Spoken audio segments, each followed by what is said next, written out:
ஆகா புலைய நடினார். இந்த உடம்பு உனக்கு ஆவாத ஆள் இந்த உடம்புன்றார். ஆகா புலைய நடி,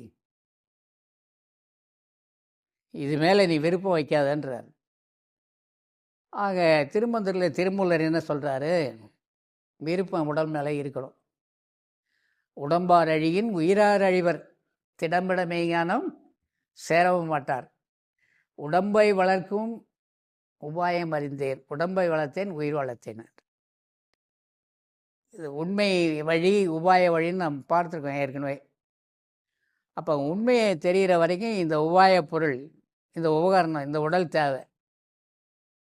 இயற்கை பேராற்றல் நமக்கு கொடுத்துருக்கிற ஒரு கருவி இந்த உடல். இந்த உடலை வைத்து கொண்டு தான் நம்முடைய சொத்தை நாம் அடைய முடியும். ஒரு பெரியவர் இழுபறி கேஸில் உள்ளே கிடக்கிறாரு. பக்கத்தில் போய் என்னங்க ஐயா நல்லா இருக்கீங்களா? நல்லா இருக்கிறேன். பக்கத்து கால்கால் நிலத்தை வாங்கணும்னு சொல்லிட்டு இருந்தேன் பிள்ளைகிட்ட, அதை வாங்காத போயிடணும்னு சிந்தனை பெருசாக இருக்கணுவான். சாவதானே போகிறான். பக்கத்தில் என்ன கால்காணி வாங்க போகிறாங்க? உங்ககிட்டே இருக்கும் அது.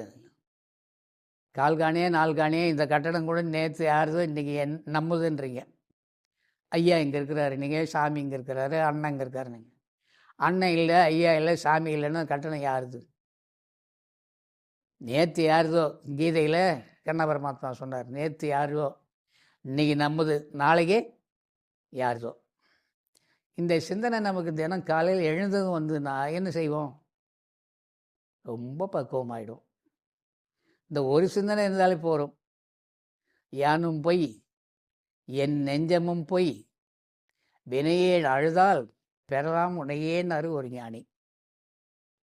அப்போ நாம் என்ன நிலைக்கும்னு நினச்சிட்டு இருக்கிறோம்? நம்முடைய வாழ்க்கை நிலைக்கும்னா நம்முடைய ஆன்மாவை தெரிந்து கொள்ளும் வரை நிலைப்பாக அந்த உடம்பை வச்சுருக்கணும். அப்போது இந்த உடம்பு தேவை. ஒரு ஊர் போய் சேர்ற வரைக்கும் நமக்கு கார் வேணும், பைக் வேணும்னா அதை வச்சுக்கிட்டு இருக்கிற மாதிரி, அது பத்திரமா சர்வீஸ் விட்டு பத்திரமா வச்சுக்கிட்டு இருக்கிற மாதிரி, இந்த உடம்பை நம்ம சரியாக வச்சுட்டு இருக்கிறதுக்கு தெரியல. ஏன் எனக்கே தெரியல, உங்களுக்கு எப்படி?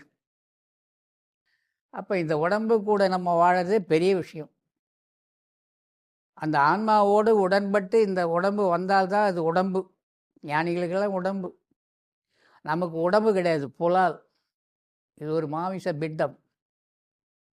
உடன்பட்டு வருவதுதான் உடம்பே.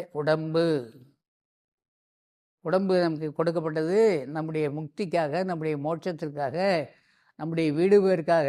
வள்ளுவர்லேருந்து வள்ளலார் வரைக்கும் எழுதியிருக்காங்க.